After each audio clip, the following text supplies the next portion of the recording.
मैं हूं शकील अहमद और आप देख रहे हैं न्यूज़ MX। जैसे रिजल्ट आ रहे हैं, ख़ासतौर से गुजरात इलेक्शन को लेकर आप टीवी चैनल्स पर ये देख रहे होंगे कि पूरी तरह से उसका श्रेय प्रधानमंत्री नरेंद्र मोदी को दिया जा रहा है।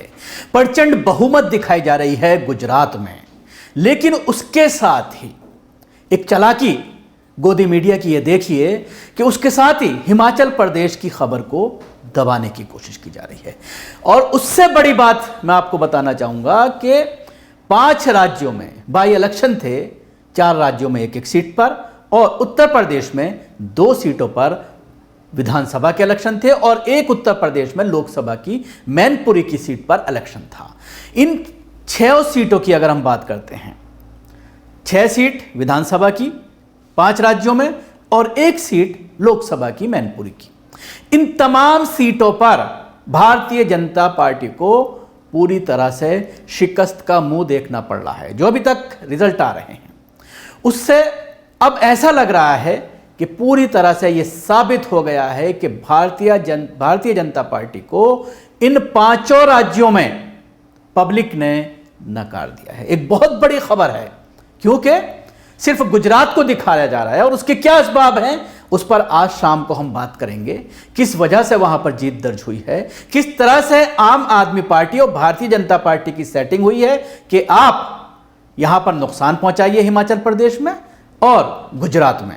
जिस तरह से आम आदमी पार्टी अपने आप को एक बहुत बड़ी पार्टी बना करके दिखा रही थी गुजरात में, और ये नौटंकी की जा रही थी कि पूरा दमखम गुजरात में अरविंद केजरीवाल ने लगा रखा है, लेकिन जो नतीजे सामने आ रहे हैं उसमें 5 सीटों पर ही आम आदमी पार्टी लीड कर रही है गुजरात में। और जहां तक सवाल है हिमाचल प्रदेश का, वहां पर 1.1% वोट आम आदमी पार्टी को मिला है और हर सीट पर, तकरीबन तमाम सीटों पर आम आदमी पार्टी के कैंडिडेट की जमानत जब्त होती नजर आ रही है। गुजरात में नुकसान पहुंचाया है कांग्रेस को। 12% से भी ज्यादा वोट आम आदमी पार्टी के कैंडिडेट्स हासिल करने में अभी तक कामयाब रहे हैं, जिसकी वजह से जो पिछले इलेक्शन में 2017 में भारतीय जनता पार्टी 99 सीटों पर सिमट गई थी, अब जो वहां पर ट्रेंड आ रहा है वो 156 सीटों का आ रहा है, जिसमें 151 सीटों पर आगे चल रहे हैं और 5 सीट अभी तक डिक्लेयर हो पाई हैं भारतीय जनता पार्टी की। उसके अलावा अगर हम कांग्रेस की बात करते हैं तो कांग्रेस की 17 सीटें पर जो है वो लीड कर रही है, 1 सीट क्लियर हुई है। 5 पर आम आदमी पार्टी, समाजवादी पार्टी 1 पर लीड कर रही है और इंडिपेंडेंट 2 कैंडिडेट हैं जो लीड कर रहे हैं।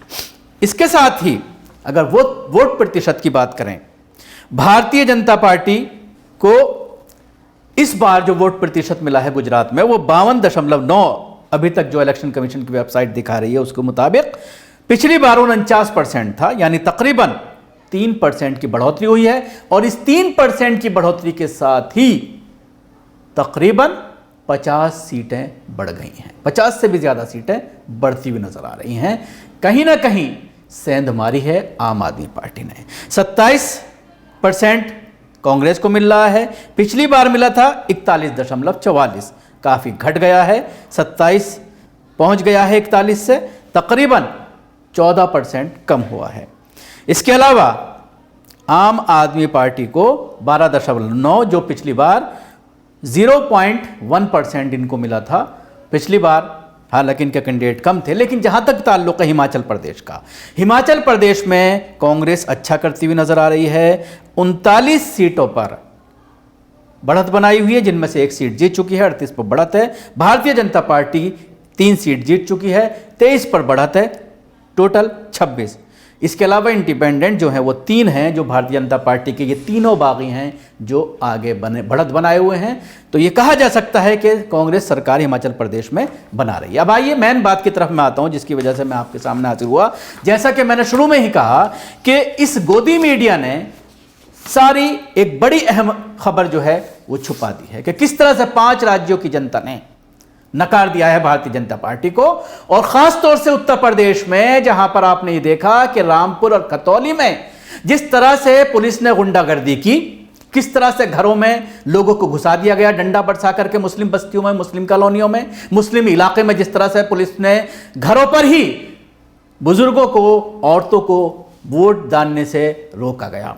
यहां तक कह दिया गया बुजुर्गों से कि 60 साल से अगर आप ज्यादा हैं तो आपके घर पर इलेक्शन कमीशन के लोग आएंगे और आपका वोट डाला जाएगा। यानी पूरी तरह से सारी चीजें अपनाई गई, लोगों को डराया गया, धमकाया गया, पिटाई की गई, लोगों को गिरफ्तार किया गया, हाउस अरेस्ट किया गया, सारी चीजें की गई। खासतौर से रामपुर में दर्जनों वीडियो सामने आई हैं पुलिस ज्यादती की, जिसको लेकर के सुप्रीम कोर्ट तक ये मामला पहुंचा है। कल एक एडवोकेट ने सुप्रीम कोर्ट में इसको लेकर के याचिका लगाई थी। आज के लिए उसको कहा गया था आज दोबारा से इस पर सुनवाई होगी। क्या होता है वो भी हम आपको बाद में बताएंगे। लेकिन जो वीडियोज आ रहे थे खतौली, मैनपुरी और रामपुर के, इन 3 सीटों के, वो चौंकाने वाले थे और कहीं ना कहीं ये दर्शा रहे थे कि योगी की पुलिस किस तरह से काम कर रही है। और उसके बाद तमाम शिकायतें करने के बाद इलेक्शन कमीशन में ये वीडियो भेजने के बावजूद इलेक्शन कमीशन के जरिए कोई एक्शन नहीं लिया गया। लेकिन उसके बावजूद सबसे पहले मैनपुरी की मैं खबर आपको बताना चाहूंगा। मैनपुरी में डिंपल यादव ने सूपड़ा साफ कर दिया है भारतीय जनता पार्टी का। अभी तक जो नतीजे आ रहे हैं उसके मुताबिक मैनपुरी में डिंपल यादव को 3,21,198 वोट मिले हैं, जो 63.01% हैं, यानी प्रचंड बहुमत से जीत दर्ज कर रही हैं। उसके अलावा जो भारतीय जनता पार्टी के कैंडिडेट हैं उनको सिर्फ 35% वोट मिले हैं। 1,79,768, तकरीबन 35 और 63 में काफी फर्क है। 30-32% से ज्यादा वोट जो है डिंपल यादव को मिले हैं। इसके अलावा सबसे पहले हम रामपुर की तरफ चलते हैं। रामपुर में आजम खां को जिस तरह से सताया गया, आजम खां की जिस तरह से मान्यता रद्द की गई और उसके बाद उनको वोटिंग का अधिकार भी खत्म कर दिया गया, जिस तरह से इलेक्शन कैंपेन में जो वो रजा के लिए कंप्लेन कर रहे थे आसिम रजा के लिए, जो समाजवादी पार्टी के कैंडिडेट हैं, उसमें जिस तरह से उनका दर्द छलका, रोते हुए नजर आए, प्रशासन को लेकर जिस तरह से बातें कही गई और उसके बाद इलेक्शन के वाले दिन आपने देखा किस तरह से हंगामा वहां पर हुआ। इन तमाम चीजों के बावजूद अभी जो नताइज सामने आ रहे हैं उसमें आसिम रजा समाजवादी पार्टी के जीतते हुए नजर आ रहे हैं। आसिम रजा को 25,604 वोट मिले हैं, 56.31%। उसके अलावा आकाश सक्सेना जो भारतीय जनता पार्टी के कैंडिडेट हैं उनको 42.19% अभी तक वोट मिले हैं। 19,229 इनको वोट मिले हैं, यानी अभी तक जो नताइज आए हैं उसमें। उसके अलावा खतौली की अगर हम बात करते हैं, खतौली में आरएलडी का कैंडिडेट खड़ा हुआ था। यह सीट भारतीय जनता पार्टी के मेंबर को बर्खास्त करने के बाद यहां पर बाई इलेक्शन का ऐलान किया गया था और मदन भैया को 40,566 वोट मिले हैं, 55.82%। इसके अलावा राजकुमार जो बीजेपी के हैं उनको 29,328 वोट मिले हैं, 40.36%। तकरीबन 15% का ये फासला है। अब आइए हम सीधा ले चलते हैं आपको बिहार की एक सीट पर असेंबली इलेक्शन थे। हालांकि यहां पर भारतीय जनता पार्टी और स्टेट के मुकाबले कुछ बेहतर करती हुई नजर आ रही है। कुरहनी यहां से मनोज कुमार सिंह हैं, आरजेडी और जेडीयू जनता दल यूनाइटेड का कंबाइन कैंडिडेट है। हालांकि जेडीयू के खाते में ये सीट आई थी, उन्हीं का कैंडिडेट है। 58,536 वोट इनको मिले हैं, 42%। इसके अलावा केदार प्रसाद भारतीय जनता पार्टी के हैं, 56,352 इनको वोट मिले हैं, 40.89%। लेकिन मजलिस का कैंडिडेट भी यहां पर अपनी किस्मत आजमा रहा था, मोहम्मद गुलाम मुर्तजा, इनको 2618 वोट मिले हैं, तकरीबन 2%। छत्तीसगढ़ की एक सीट थी भानु प्रतापपुरा।